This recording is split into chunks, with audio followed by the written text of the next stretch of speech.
મારી પ્રેક્ટિસમાં અત્યારે હું 2 વર્ષ જેવું થયું ને એક બિઝનેસ લાઈફ સાયકલ જેને કહેવાય કે હવે આપણે ઇન્ટ્રોડક્શન સ્ટેજ પત્યા પછીના નેક્સ્ટ સ્ટેજ ઉપર છું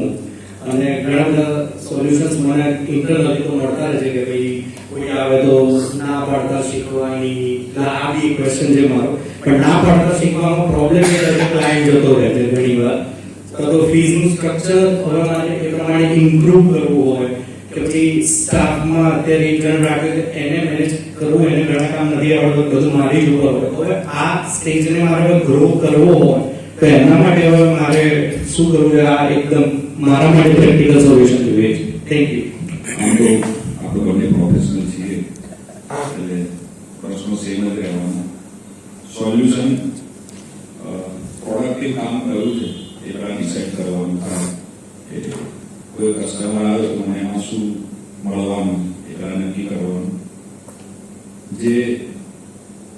પ્રોડક્ટિવ અથવા તો પ્રોફિટ મેકિંગ જે બી ડીલ હોય એ જાતે કરવાની બાકીનું કામ ડેલિકેટ કરવાનું ચાલુ કરવું પડશે તો પ્રોડક્ટિવિટી વધશે અને તો ગ્રોથ થશે ના પાડવાનું આપણે જે કરતા હોય એ જ કરવાનું irrespective of the opposite party કરતા હોય તો જ હા પાડવાનું થતું હોય તો જ હા પાડવાનું કોઈ સે શરમમાં રહેવું નહીં કારણ કે અલ્ટિમેટલી તમારી જ ઇમ્પ્રેશન બગડતી હોય છે કદાચ કોઈના પ્રેશરમાં એમ તમે હા પાડો તો લાંબા ગાળે એવું જોયું છે કે તમારા સંબંધ બગડે